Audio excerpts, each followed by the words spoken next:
नमस्कार, स्वागत है आप सभी का। आप देख रहे हैं सुबह 9 बजे। मैं हूं प्रीति। शुरुआत हेडलाइंस के साथ।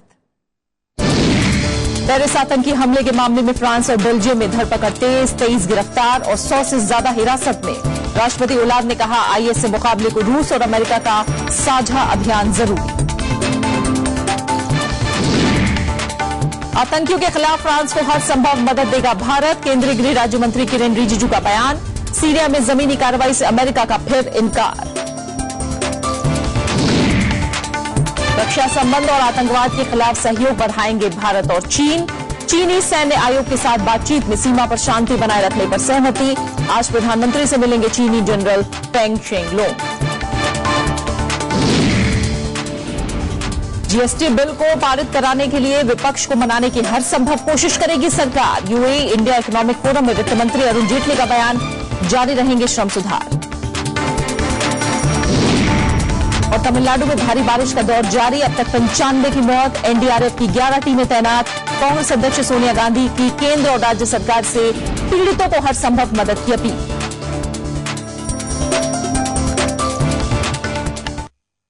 फ्रांस ने कहा है कि पेरिस हमले की साजिश सीरिया में रची गई और इसे बेल्जियम से अंजाम दिया गया।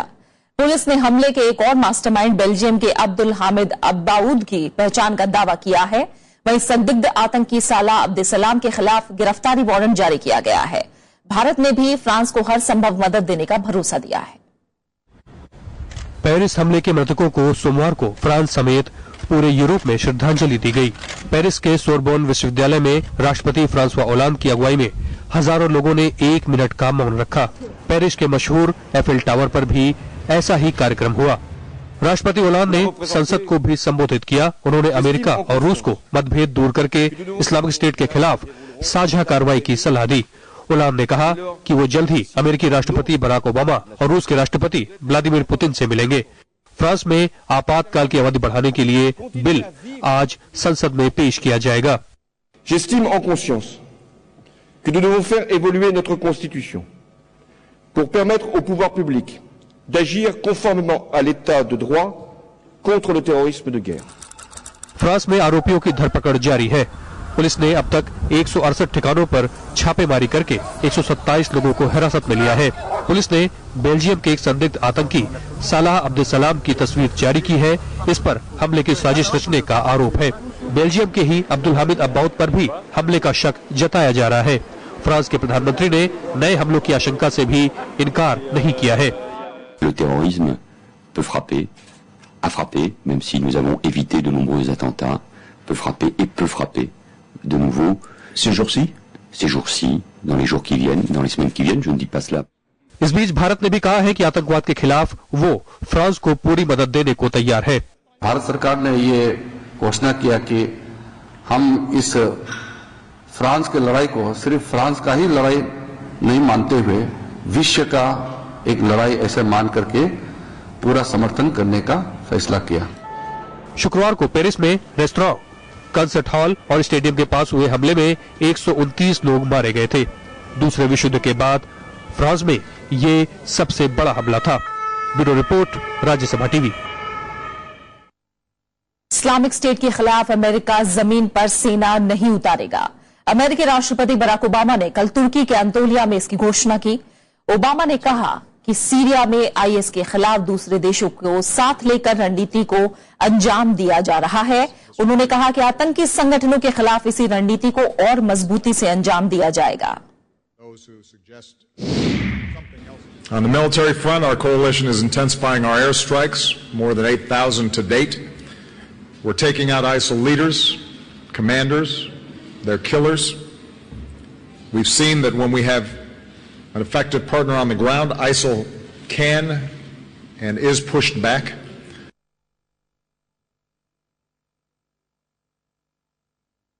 प्रधानमंत्री नरेंद्र मोदी बीती रात तुर्की से स्वदेश लौट आए। प्रधानमंत्री ने तुर्की में 2 दिनों तक चले G20 सम्मेलन में शिरकत की और आतंकवाद, व्यापार और जलवायु सम्मेलन समेत कई अंतर्राष्ट्रीय मुद्दों पर दुनिया के शीर्ष नेताओं से चर्चा की। प्रधानमंत्री ने सोमवार को तुर्की के राष्ट्रपति एर्दोगन और सऊदी किंग सलमान अल सऊद से मुलाकात की। प्रधानमंत्री ने इस दौरान तुर्की से संयुक्त राष्ट्र सुरक्षा परिषद की स्थायी सदस्यता के लिए समर्थन मांगा है। G20 बैठक से इतर तुर्की के राष्ट्रपति के साथ हुई मुलाकात में दोनों देशों के बीच आतंकवाद के मसले पर चर्चा हुई। प्रधानमंत्री ने भारत के make in India, smart city परियोजना, ऊर्जा, रक्षा, रेलवे में सहयोग के बारे में भी तुर्की के साथ बातचीत की। प्रधानमंत्री ने इस बातचीत को उपयोगी बताया है। प्रधानमंत्री ने सऊदी अरब को खाड़ी में महत्वपूर्ण सहयोगी देश बताया है। हालांकि तुर्की में अमेरिकी राष्ट्रपति बराक ओबामा के साथ प्रधानमंत्री की द्विपक्षीय बैठक नहीं हुई।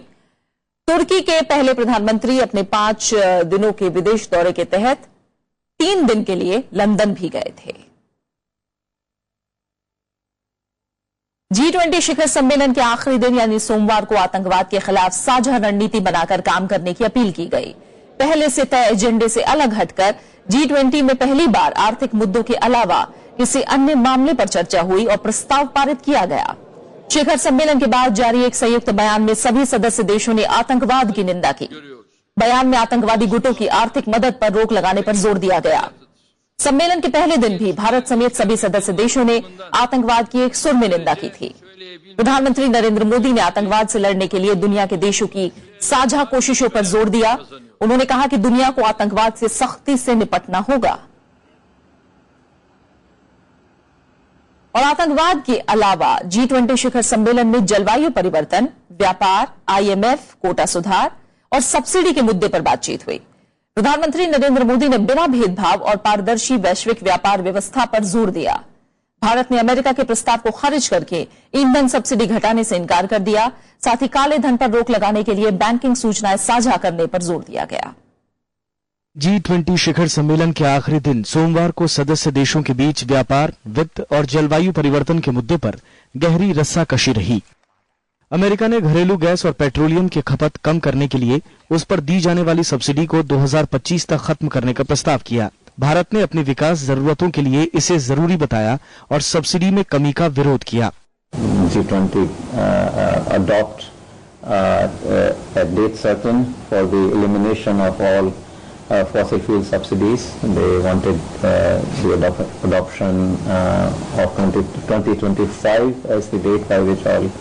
भारत ने निजी खातों में बाहर के देशों से आने वाले धन पर लगने वाले टैक्स पर कमी की मांग की। इसे 3% से ज्यादा नहीं रखने पर जोर दिया। अभी ये 7.5% है। पिछले साल करीब $70 अरब की राशि भारत भेजी गई थी। So India has been pushing that these transactions costs be reduced. Used to be about 10%, has come down to now about 7.5% on average. There's a lot of variation around that average of 7.5%. सम्मेलन में cyber सुरक्षा के मामले में सभी देशों के बीच आम सहमति दिखी। भारत ने विकासशील देशों में विकास के दौरान स्वच्छ ऊर्जा हासिल करने के लिए 2020 तक हर साल $100 अरब की वित्तीय और प्रौद्योगिकी मदद के वादे को तुरंत पूरा करने और आगे भी जारी रखने पर जोर दिया। अखिलेश सुमन, राज्यसभा टीवी।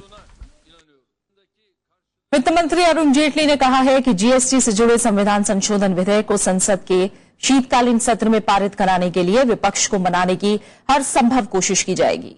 दुबई में यूएई इंडिया इकोनॉमिक फोरम 2015 की बैठक में उन्होंने कहा कि आर्थिक सुधार की प्रक्रिया जारी रहेगी। उन्होंने कहा कि इससे पहले भी देश में आर्थिक सुधारों से जुड़े कानून पारित होने में देरी भले ही हुई हो, लेकिन ऐसे जरूरी कानून कभी अटके नहीं हैं। करों में एकरूपता लाने से जुड़े जीएसटी यानी वस्तु और सेवा कर अधिनियम को सरकार की अगले साल 1 अप्रैल से लागू करने की मंशा है, लेकिन विपक्ष के विरोध के चलते इसे समय पर लागू करना अब मुश्किल दिख रहा है। लोकसभा से पारित हो चुके इस बिल पर विपक्ष ने राज्यसभा में कई संशोधनों की जरूरत बताई है। अरुण जेटली ने उम्मीद जताई कि मुख्य विपक्षी दल तर्कपूर्ण तरीके से इस विधेयक को पारित करने के बारे में विचार करेगा। वित्त मंत्री ने कहा कि चीन में छाई मंदी का भारत पर असर नहीं है और देश में जिंस की कम कीमतें अर्थव्यवस्था के लिए बेहतर साबित हुई हैं। वित्त मंत्री ने यह भी कहा कि देश में आर्थिक सुधारों की प्रक्रिया जारी रहेगी और टैक्स व्यवस्था को भी और तर्कपूर्ण बनाने की कोशिश है। भारत और चीन रक्षा संबंधों को मजबूत करके आतंकवाद के खिलाफ अंतर्राष्ट्रीय मंचों पर सहयोग बढ़ाएंगे। दोनों देश वास्तविक नियंत्रण रेखा पर शांति बनाए रखने और आपसी रक्षा सहयोग बढ़ाने पर भी सहमत हुए हैं। भारत दौरे पर आए चीन के केंद्रीय सैन्य आयोग के उपाध्यक्ष जनरल फेंग शेंगलोंग ने कल रक्षा मंत्री मनोहर पर्रिकर से मुलाकात की। उनके साथ चीन से 25 सदस्यों का एक प्रतिनिधिमंडल भी आया है। भारत ने आतंकवादी गतिविधियों से निपटने के लिए साझा अभ्यास का प्रस्ताव रखा। दोनों देशों के प्रतिनिधियों के बीच चर्चा में दक्षिण चीन सागर का भी मुद्दा उठा। जनरल फेंग ने रक्षा मंत्री मनोहर पर्रिकर को चीन दौरे का प्रस्ताव दिया। जनरल फेंग आज प्रधानमंत्री नरेंद्र मोदी से मिलेंगे।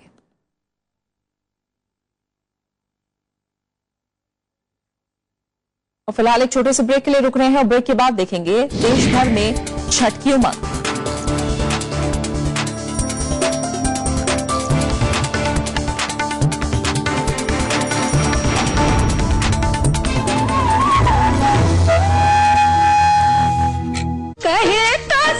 लोकगीतों की मिठास जिससे दमक उठा बॉलीवुड भी।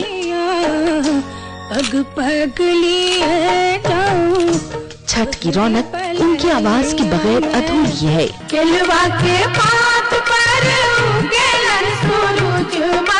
लोकगीतों में बढ़ती फूहड़पन से चिंतित। थोड़ी देर के लिए भले ही अच्छा लग जाए, पर संगीत में फूहड़पन भर देने से वो टिक नहीं सकता। मिलिए शख्सियत में लोक गायकी की मशहूर मारूफ शख्सियत शारदा सिन्हा से। शनिवार रात 10:30 बजे और रविवार सुबह 11 बजे सिर्फ राज्यसभा टीवी पर।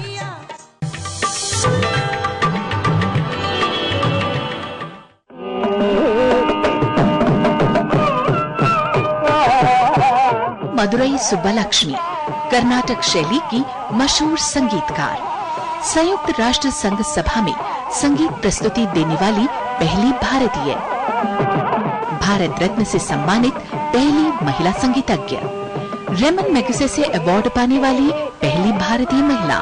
इसके अलावा वो पहली महिला रही जिन्हें संगीत कलानिधि के रूप में मिला कर्नाटक संगीत का सर्वोत्तम पुरस्कार। महात्मा गांधी, पंडित नेहरू और लता मंगेशकर को किया जाता है इनके प्रशंसकों में शुमार।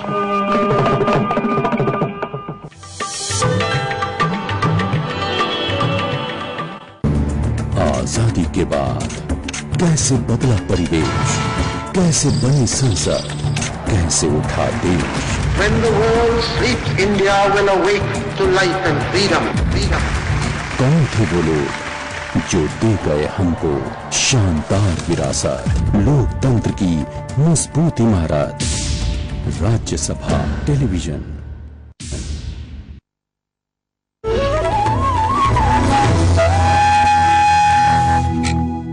सुप्रीम कोर्ट ने दिल्ली आने वाले वाणिज्यिक वाहनों पर पर्यावरण शुल्क लगाने के फैसले को कड़ाई से लागू करने के लिए कहा है।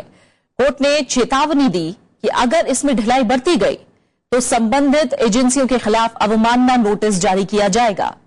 कोर्ट ने साफ किया कि वो अपने आदेश में कुछ भी बदलाव नहीं करेगा क्योंकि ये दिल्ली के लोगों को दिल्ली की जहरीली हवा से बचाने के लिए है। दरअसल एमसीडी की तरफ से टोल वसूलने वाली कंपनी ने आदेश में बदलाव की मांग की थी।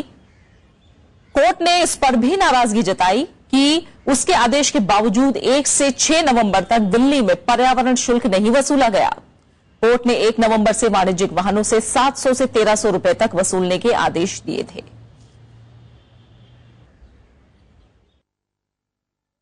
नेस्ले के मैगी नूडल्स का मामला सुप्रीम कोर्ट पहुंच गया है। खाद्य नियामक FSSAI ने कोर्ट में याचिका दायर करके बॉम्बे हाईकोर्ट के आदेश को चुनौती दी है। खाद्य नियामक ने सरकारी प्रयोगशाला में जांच के लिए कंपनी की तरफ से दिए गए नमूनों पर सवाल उठाए। FSSAI की दलील है कि कंपनी को ही नमूने उपलब्ध कराने का अधिकार देकर हाईकोर्ट ने चूक की। खाद्य नियामक ने हाईकोर्ट के फैसले में अपने खिलाफ की गई टिप्पणियों को भी वापस लेने की मांग की।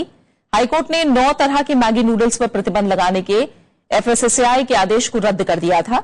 इसी महीने नेस्ले ने मैगी नूडल्स को फिर से बाजार में लॉन्च किया है।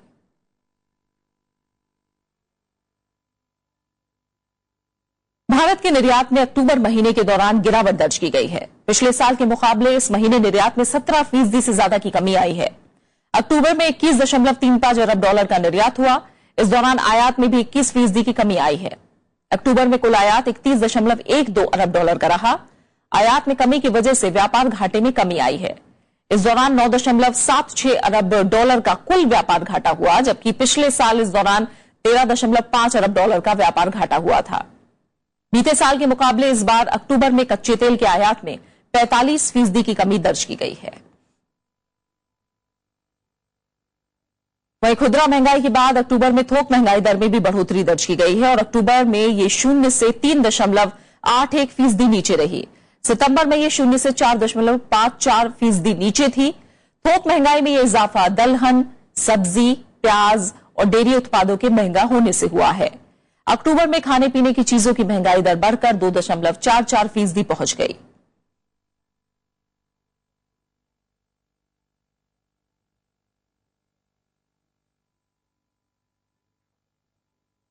केंद्र सरकार जल्द ही उन पदों की पहचान का काम पूरा कर लेगी जिनकी चयन प्रक्रिया से साक्षात्कार खत्म किया जा सकता है।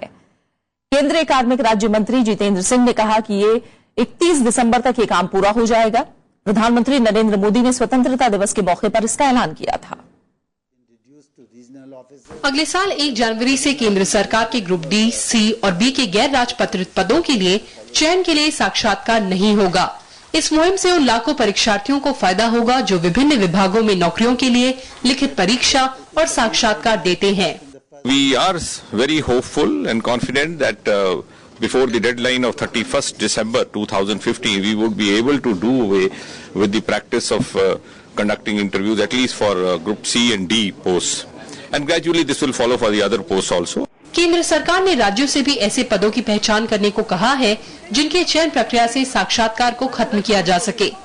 In the central departments and the ministries, we are way ahead in doing away with the practice of interview for recruitment to various jobs, at least in Group C and D. And some of the states have also very actively followed it up. केंद्र सरकार के 36 लाख कर्मचारियों में से करीब 95% group D, सी और B के गैर राजपत्रित पद पर हैं, जिनका चयन कर्मचारी चयन आयोग लिखित परीक्षा और साक्षात्कार के जरिए करता है। केंद्र सरकार की इस कवायद का मकसद निचले स्तर की सरकारी नौकरियों की चयन प्रक्रिया को पारदर्शी बनाना है और भ्रष्टाचार भी खत्म करना है। कृति मिश्रा, राज्यसभा टीवी। असहिष्णुता पर छिड़ी बहस के बीच राष्ट्रपति प्रणब मुखर्जी का मानना है कि असहमति की अभिव्यक्ति बहस के जरिए होनी चाहिए। राष्ट्रीय प्रेस दिवस के मौके पर राष्ट्रपति ने कहा कि भावनाओं में बहकर चर्चा करने से तर्क नष्ट हो जाता है। राष्ट्रपति ने किसी भी मसले पर बहस में संतुलन बरते जाने की हिमायत की है। दिल्ली के विज्ञान भवन में कल हुए समारोह में राष्ट्रपति ने पत्रकारिता के क्षेत्र में बेहतरीन काम के लिए 6 लोगों को सम्मानित किया। इस मौके पर अवार्ड की महत्ता का जिक्र करते हुए राष्ट्रपति ने कहा कि अवार्ड किसी भी प्रोफेशन में कड़ी मेहनत, टैलेंट और मेरिट के एवज में मिलते हैं। अवार्ड पाने वालों को इसका सम्मान करना चाहिए। Such awards should be cherished and valued by those who receive them. Sensitive minds sometimes get disturbed by some incidents in society, but expression of concern over such events should be balanced. Emotions should not overrun reason. केंद्रीय मंत्री VK Singh एक बार फिर अपने बयान को लेकर विपक्ष के निशाने पर आ गए हैं। उन्होंने आरोप लगाया है कि असहनशीलता पर बहस छेड़ने वालों को इस काम के लिए पैसे दिए गए। विपक्ष ने उनकी समझ पर सवाल उठाते हुए मंत्रिमंडल से हटाने की मांग की है। वहीं साहित्यकारों ने वीके सिंह को आरोप साबित करने की चुनौती दी है। अपने बयानों से सुर्खियों में रहने वाले विदेश राज्य मंत्री वीके सिंह ने एक बार फिर विवादित बयान दिया है। उन्होंने आरोप लगाया कि असहनशीलता पर बहस उन लोगों ने छेड़ी है जिन्हें इस काम के लिए पैसे दिए गए और ये राजनीति से प्रेरित कल्पनाशील लोगों के दिमाग की उपज है। विपक्ष ने उनके बयान पर तीखी प्रतिक्रिया दी है और उनके इस्तीफे की मांग की है। क्या जो अंतर्राष्ट्रीय स्तर के ख्याति प्राप्त 200 लोगों ने प्राइम मिनिस्टर कैमरून को लिख के दिया, उनको पैसा दिया गया, या इतने इतने बड़े कलाकार और साहित्यकार और लेखक और कवि जिन्होंने यहाँ आवाज उठाई उनको पैसा दिया? ये एक मूर्खतापूर्ण बयान है। उन्होंने सरकार के दिए हुए पुरस्कारों को वापस किया है। उनकी बात पर सरकार को चेतना चाहिए। बनस्पत के इस तरह के जो लोग हैं जिन्हें नए मूल्य हैं और रोज ये कोई ना कोई बुरी बात बोलता है आदमी। वीके सिंह साहब अगर इस तरह के बयान देते हैं तो मैं समझता हूँ उनको नासमझ है असहिष्णुता की, और वो इन चीजों को लेकर भी असहिष्णु है। मुझको लगता है कि ऐसे लोगों का मंत्रिमंडल में बने रहना देश के लिए, संविधान के लिए एक खतरनाक संकेत है। साहित्यकारों ने भी वीके सिंह के आरोप को निराधार बताया और इसे साबित करने की चुनौती दी। 400 से अधिक कलाकार, 500 से अधिक वैज्ञानिक, ये सब पैसा देकर ये बयान दे रहे हैं, ये विरोध कर रहे हैं। इस तरह के निराधार झूठे बयान देना एक विदेश राज्य मंत्री को शोभा नहीं देता। एक दूसरा, मैं उनको चुनौती देता हूं कि वो सिद्ध करें। बीजेपी वीके सिंह के बयान पर टिप्पणी से बच रही है, लेकिन असहनशीलता के मुद्दे पर विपक्ष पर राजनीति करने का आरोप लगा रही है। देखिए, मैं सबसे पहले तो वीके सिंह जी ने क्या कहा है वो मैंने देखा नहीं है, लेकिन कांग्रेस को कोई मॉरल राइट नहीं है इस तरह की चीजों पर टिप्पणी करने का। साहित्यकार, फिल्मकार और कुछ उनके जो अपने लोग हैं जो अलग अलग कहीं न कहीं विभागों में काम करते हैं, उनके माध्यम से वो लड़ाई लड़ना चाहते हैं। ये पहला मौका नहीं है जब अपने बयानों से वीके सिंह विवादों में घिरे हों। इससे पहले मीडिया और दलित बच्चों की हत्या के मामले में दिए बयान के बाद वीके सिंह विपक्ष की तीखी आलोचना झेल चुके हैं। Bureau report, Rajya Sabha TV. भारी बारिश से तमिलनाडु में जनजीवन अस्त व्यस्त है। अब तक 95 से ज्यादा लोग अपनी जान गंवा चुके हैं। मुख्यमंत्री जयललिता ने राहत के कामों के लिए 500 करोड़ रुपए जारी करने का ऐलान किया है। एनडीआरएफ की 11 टीमें बचाव में लगी हैं। इधर बीजेपी ने 3 लोगों की टीम राज्य भेजने का ऐलान किया, तो कांग्रेस अध्यक्ष सोनिया गांधी ने केंद्र और राज्य सरकार से तुरंत मदद देने की मांग की है।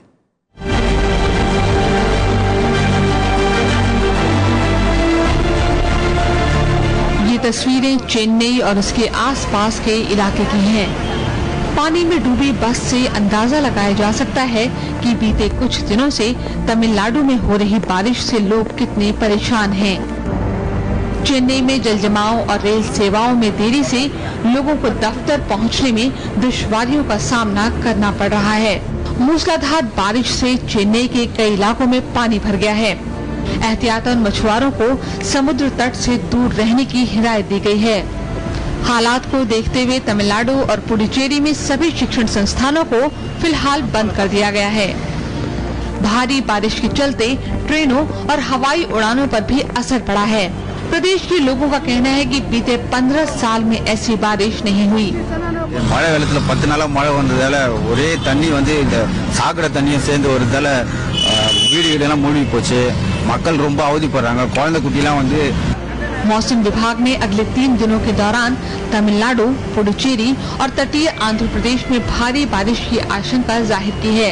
आंध्र प्रदेश के चित्तूर में बारिश से लोग बेहाल हैं। फसलों को भी भारी नुकसान हुआ है। नॉर्थ तमिलनाडु जिलों में और साउथ कोस्टल आंध्र प्रदेश के नेल्लोर, प्रकाशम, गुंटूर जिले तक और रायलसीमा में चित्तूर, कड़पा, अनंतपुर डिस्ट्रिक्ट्स में बहुत जगह heavy to very heavy rainfall, भारी से अति भारी वर्षा होने का संभावना है। कहीं कहीं एक्सट्रीमली हेवी रेनफॉल भी मतलब 25 सेंटीमीटर से ऊपर भी होने का संभावना है। तमिलनाडु में जगह जगह राहत शिविर बनाए गए हैं। एनडीआरएफ की 11 टीमों को राहत काम में लगाया गया है। तमिलनाडु में भारी वर्षा हो रही है और उस वर्षा के कारण एनडीआरएफ की 11 टीमें वहां लगी हुई हैं। हमने बाहर से भी टीमों को बुलाया है, गुंटूर से, आंध्र प्रदेश से। तमिलनाडु की मुख्यमंत्री जयललिता ने कैबिनेट के सहयोगियों और अधिकारियों के साथ बैठक कर हालात का जायजा लिया। जयललिता ने मृतकों के परिजनों को 4-4 लाख रुपए मुआवजा देने का ऐलान किया है। Bureau report, Rajya Sabha TV. प्रधानमंत्री नरेंद्र मोदी की महत्वाकांक्षी योजना मेक इन इंडिया की झलक विश्व व्यापार मेले में जोर शोर से देखने को मिल रही है। मेले में स्मार्ट सिटी, मॉडल गांव, डिजिटल इंडिया, बेटी बचाओ बेटी पढ़ाओ और जनधन सहित करीब 10 योजनाओं का जिक्र किया गया है। विश्व व्यापार मेले में लघु और कुटीर उद्योग का पवेलियन लोगों की खासी दिलचस्पी का केंद्र बना हुआ है। यहाँ स्वरोजगार की शुरुआत करने वाले लोगों को अपनी बनाई हुई वस्तुओं का बेहतर बाजार मिल रहा है। मेक इन इंडिया से के तहत जो मोदी जी का सपना है उसके तहत हमें काफी अपॉर्चुनिटी मिल रही है और हम इसे जो इंडिया में ही हमें पहले पसंद किया जाता था हमारे माल को, अब हमें विदेशों में भी पसंद किया जा रहा है। हमने काफी अभी नई नई वस्तुओं को बनाया है अपने और नए नए हमने कुछ डेवलपमेंट किए हैं जो इस बार हम अभी फेयर में लेके आए हैं। उसका बहुत अच्छा रेस्पॉन्स भी आ रहा है और अभी इन्हीं सब सामान को हम विदेश में भी हमें क्लाइंट मिले हैं और बहुत अच्छा जा रहा है, हमारा अच्छा रेस्पॉन्स आ रहा है। उम्मीद है कि आगे मेक इन इंडिया बहुत अच्छी तरह सक्सेसफुल भी होगा। व्यापार मेले के तीसरे दिन कारोबारियों ने इस व्यापार मेले में खासी दिलचस्पी दिखाई और जमकर खरीदारी की। लोगों ने नई नई वस्तुओं का भी जायजा लिया जो आमतौर पर बाजार में कम ही उपलब्ध होती है। ज्वेलरी वगैरह का सामान इन्होंने रखा हुआ है, ये सब मेक इन इंडिया के तहत ही है और इसी को ये कहते हैं कि यहाँ से छाप लगती है तो बाहर जाता है तो इंडिया की ही छाप रहती है उसके ऊपर। ये तो बहुत अच्छी बात है। 14 नवंबर से शुरू हुआ विश्व व्यापार मेला 27 नवंबर तक चलेगा। इस बार का फोकस स्टेट मध्य प्रदेश और फोकस कंट्री बांग्लादेश को रखा गया है। मोहम्मद फातेह टीपू, राज्यसभा टीवी। गंगा नदी के पानी का लोगों की सेहत पर क्या असर पड़ता है और इससे जुड़े साफ सफाई कार्यक्रम से आगे क्या फर्क आया है, इसे लेकर सरकार एक शोध करा रही है। इसकी जिम्मेदारी अखिल भारतीय आयुर्विज्ञान संस्थान यानी एम्स को दी गई है। एम्स 6 महीने में राष्ट्रीय स्वच्छ गंगा अभियान को अपनी रिपोर्ट सौंपेगा। यह अपनी तरह का पहला शोध कार्यक्रम होगा जिससे गंगा के पानी की गुणवत्ता और इसके फायदों का सही अंदाजा लगाया जा सकेगा। ये जानकारी जल संसाधन गंगा संरक्षण मंत्री उमा भारती ने सोमवार को दिल्ली में आयोजित एक कार्यक्रम में दी है। कार्यक्रम में स्वास्थ्य और परिवार कल्याण मंत्री जेपी नड्डा ने भी शिरकत की। बात क्रिकेट की करते हैं। भारत दक्षिण अफ्रीका के बीच बेंगलुरु के एम चिन्नास्वामी स्टेडियम में खेले जा रहे दूसरे टेस्ट मैच का चौथा दिन है। देखना होगा कि आज मैच तय समय पर शुरू हो पाता है या नहीं। कल मैच के तीसरे दिन का खेल बारिश की भेंट चढ़ गया। लगातार जारी बारिश की वजह से अंपायरों ने तीसरे दिन का खेल भी रद्द घोषित कर दिया। पहले दिन का खेल खत्म होने तक भारत ने बिना विकेट खोए 80 रन बना लिए थे।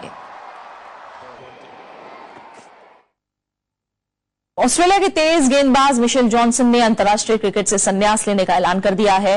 न्यूजीलैंड के खिलाफ पर्थ में खेले जा रहे दूसरे टेस्ट मैच के बाद वो अंतर्राष्ट्रीय क्रिकेट को अलविदा कहेंगे। 2005 में न्यूजीलैंड के खिलाफ डेब्यू करने वाले मिशेल जॉनसन ऑस्ट्रेलिया के सबसे कामयाब गेंदबाजों में से एक रहे हैं।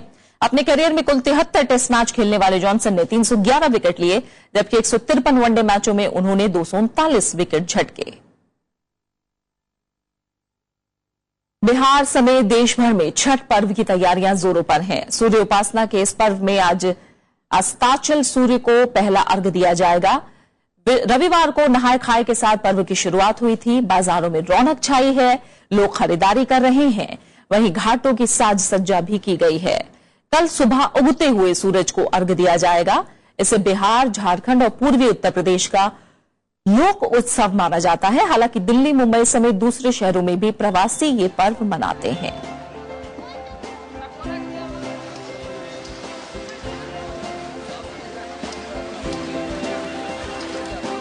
और अब बुलेटिन के आखिर में एक नजर हेडलाइंस पर। पेरिस आतंकी हमले के मामले में फ्रांस और बेल्जियम में धरपकड़ तेज, 23 गिरफ्तार और 100 से ज्यादा हिरासत में। राष्ट्रपति होलांद ने कहा आईएस से मुकाबले को रूस और अमेरिका का साझा अभियान जरूरी। आतंकियों के खिलाफ फ्रांस को हर संभव मदद देगा भारत, केंद्रीय गृह राज्य मंत्री किरेन रिजिजू का बयान। सीरिया में जमीनी कार्रवाई से अमेरिका का फिर इनकार।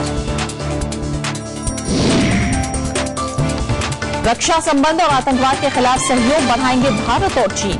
चीनी सैन्य आयोग के साथ बातचीत में सीमा पर शांति बनाए रखने पर सहमति। आज प्रधानमंत्री से मिलेंगे चीनी जनरल फेंग शिंगलोंग। जीएसटी बिल पारित कराने के लिए विपक्ष को मनाने की हर संभव कोशिश करेगी सरकार। यूए इंडिया इकोनॉमिक फोरम में वित्त मंत्री अरुण जेटली का बयान। जारी रहेंगे श्रम सुधार। और तमिलनाडु में भारी बारिश का दौर जारी, अब तक 95 की मौत। एनडीआरएफ की 11 टीमें तैनात। कांग्रेस अध्यक्ष सोनिया गांधी की केंद्र और राज्य सरकार से पीड़ितों को हर संभव मदद की अपील।